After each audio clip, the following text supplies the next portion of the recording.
Hi, my name is Boris. Let's do a problem from our new AP World History QBank.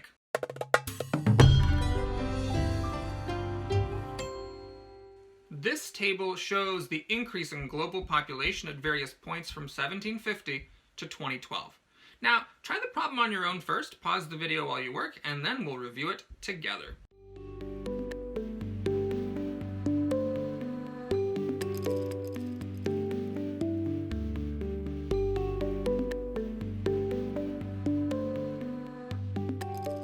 This question asked you to identify a historical trend that had the biggest impact on population increases in two different time periods. One was the 20th century, and one was during the growth of industrialization from around 1750 to 1900.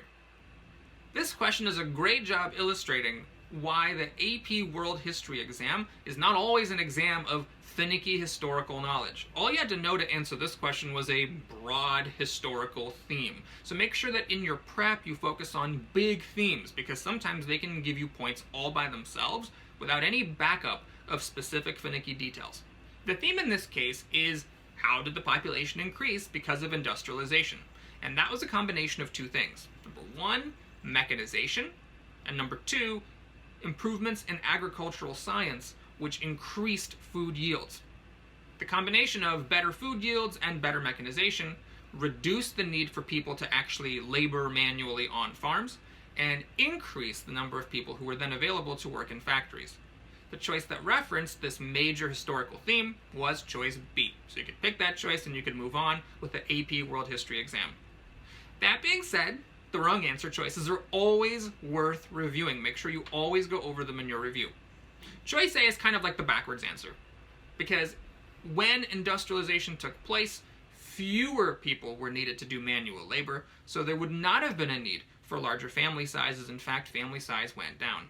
Choice C might have been tempting because of course medical innovations help people live longer and thereby increase the size of the world population, but these were not affected by industrialization specifically.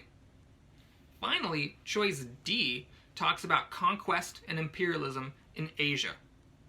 These are forces that would not really increase the global population. And even if conquest and imperialism somehow increased the number of people living in the world, it wouldn't have done it to the dramatic extent that we see in this table.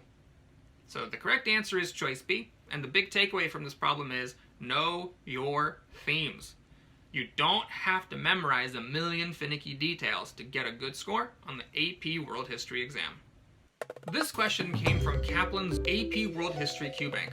It has hundreds of questions, all with fantastic explanations, and you can even set up custom quizzes based on the time period. For more information, click on the link in the description.